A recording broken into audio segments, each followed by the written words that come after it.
ماں باپ اپنے فرزند کی پیدائش اور اس کی ابتدائی تربیت کا ذریعہ ہیں۔ اسی بنا پر اسلام میں ان کی اطاعت اور احترام کی بے حد تاکید کی گئی ہے، حتیٰ کہ خدا اپنے کلام میں توحید کا ذکر کرنے کے بعد والدین کے ساتھ نیکی سے پیش آنے کا حکم دیتا ہے اور فرماتا ہے کہ تمہارے پروردگار نے حکم دیا ہے کہ اس کے سوا کسی کی عبادت نہ کرو اور اپنے ماں باپ کے ساتھ نیکی کرو۔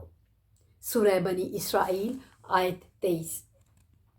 جن احادیث میں گناہان کبیرہ کا ذکر کیا گیا ہے، ان میں شرک کے بعد والدین سے بدسلوکی کا نمبر آتا ہے۔ علاوہ ازیں مذکورہ بالا آیت کے بعد خداوند عالم فرماتا ہے،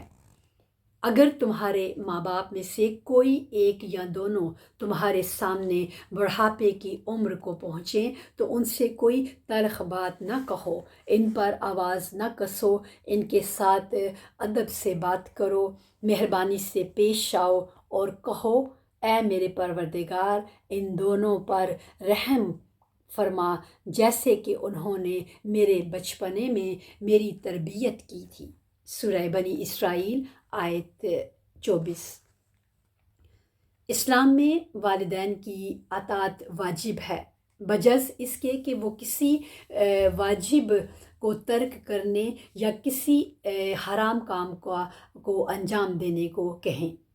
اور تجربے سے یہ بات ثابت ہے کہ جو لوگ اپنے ماں باپ کو رنجیدہ کرتے ہیں وہ زندگی میں نیک بختی اور کامیابی کا منہ نہیں دیکھتے اور بالآخر فلاح سے محروم رہتے ہیں۔ والدین کی نافرمانی۔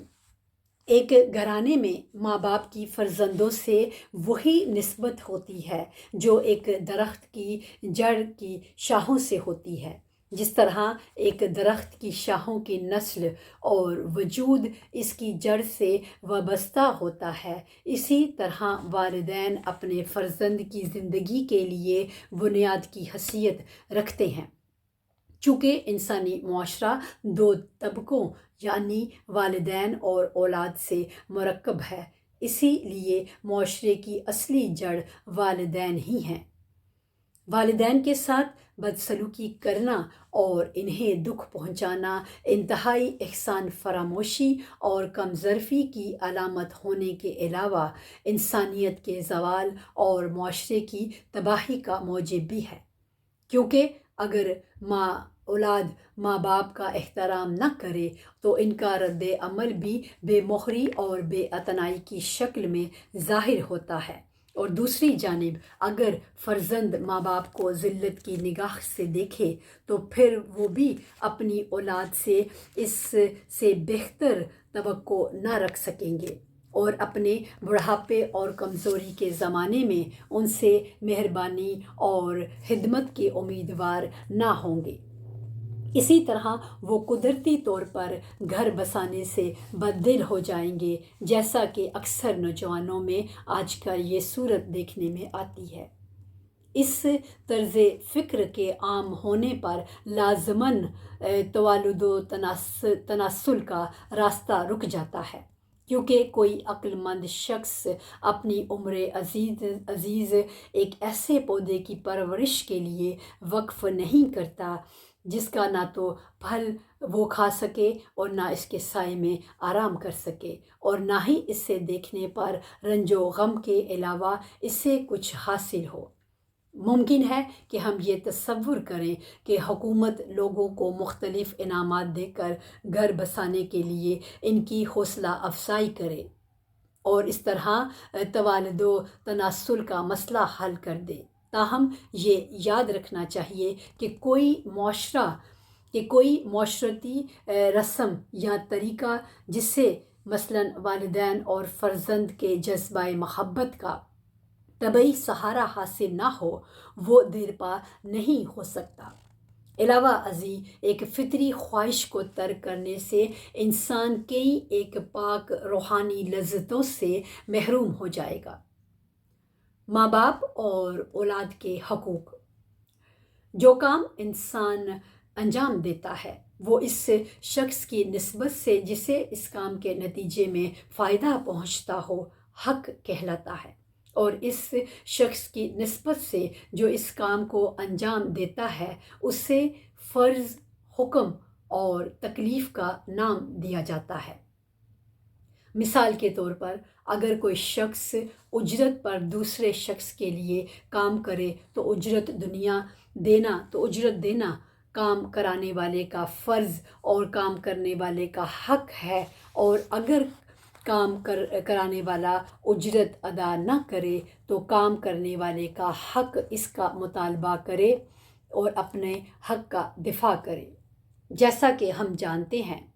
کہ انسان کی تخلیق اس طرح ہوئی ہے کہ اس دنیا میں اسے ہمیشہ نہیں رہنا اور ایک نہ ایک دن یہاں سے کوچ کرنا ہے۔ اس لیے خدا نے نوع بشر کو معدوم ہونے سے بچانے کے لیے توالد و تناسل کا سلسلہ قائم کیا ہے اور افراد کو اولاد پیدا کرنے کے وسیلوں کا حامل بنایا ہے، نیز انسان کے اندرونی جذبات کو بھی اس طرف متوجہ کیا ہے۔ چونکہ انسان کو اس کام کے لیے مکمل طور پر تیار کیا گیا ہے، اس لیے قدرتی طور پر وہ اپنی اولاد کو اپنا ایک جز سمجھتا ہے اور اس کی زندگی کو اپنی زندگی تصور کرتا ہے۔ وہ اس کی آسائش اور کامیابی کی خاطر ہر ممکن کوشش کرتا ہے اور طرح طرح کی تکالیف برداشت کرتا ہے، کیونکہ اس کی ہستی یا شخصیت کی فنا کو وہ اپنی ہستی یا شخصیت کی فنا سمجھتا ہے، اور اس طرح در حقیقت وہ نظام تخلیق کی اطاعت کرتا ہے جو نوع بشر کی بقا کا خواہش مند ہے۔ بس یہ ماں باپ کا وظیفہ ہے کہ وہ اپنے فرزند کے بارے میں اس حکم پر عمل درآمد کریں جس پر انسانی ضمیر اور شرع دونوں متفق ہیں۔ انہیں چاہیے کہ اس کی پرورش صحیح انداز سے کریں تاکہ وہ ایک شائستہ انسان بنے اور اس کے لیے وہی چیز روا رکھیں جو انسانیت کے نقطۂ نظر سے اپنے لیے روا رکھتے ہیں۔ ذیل میں ہم ایسی چند چیزوں کی طرف اشارہ کرتے ہیں۔ پہلے ہی دن سے جب بچہ بات یا اشارہ سمجھنے لگے، والدین اس کی رخ میں پسندیدہ اخلاق اور شائستہ صفات کی مضبوط بنیاد رکھیں اور جہاں تک ہو سکے اسے توہم پرستانہ باتوں سے نہ ڈرائیں، اسے برے اور پاک دامنی کے منافق کاموں سے باز رکھیں، پھر خود بھی اس کے سامنے جھوٹ بولنے، بد زبانی کرنے اور ناشائستہ الفاظ استعمال کرنے سے پرہیز کریں اور اس کے سامنے اچھے کام کریں تاکہ وہ بڑا ہو کر پاک دامن، بلند طبع ثابت ہو۔ وہ خود محنت، ہمت اور عدالت کا مظاہرہ کر دے تاکہ انتقال اخلاق کے قانون کی روح سے ان کی عدالت، دوستی اور نوپروری اس سے منتقل ہو جائے۔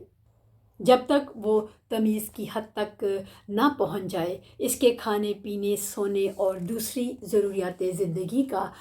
خیال رکھیں اور اس کی جسمانی صحت کی طرف توجہ دیں تاکہ وہ صحت مند بدن اور مضبوط دماغ اور مزاج کے ساتھ تعلیم و تربیت کے لیے تیار ہو جائے۔ جب وہ تعلیم و تربیت حاصل کر لے، عموماً 7ویں سال سے، تو اسے ایک استاد کے سپرد کر دے اور اس بات کا پورا خیال رکھے کہ وہ ایک شائستہ استاد کے زیر سایہ تربیت پائے تاکہ وہ جو کچھ سنے اس کا اچھا اثر لے اور وہ اس کی روح کی پاکیزگی، تزکیہ نفس اور تہذیب اخلاق کا موجب بنے۔ جب فرزند کی عمر اس امر کا تقاضا کرے کہ وہ عام محفلوں یا خاندان سے متعلقہ ملاقاتوں میں شریک ہو تو والدین کو چاہیے کہ اسے معاشرتی رسوم سے واقف کرانے کے لیے اپنے ساتھ محفلوں میں لے جائیں اور رہن سہن کے پسندیدہ طور طریقوں سے آشنا کریں۔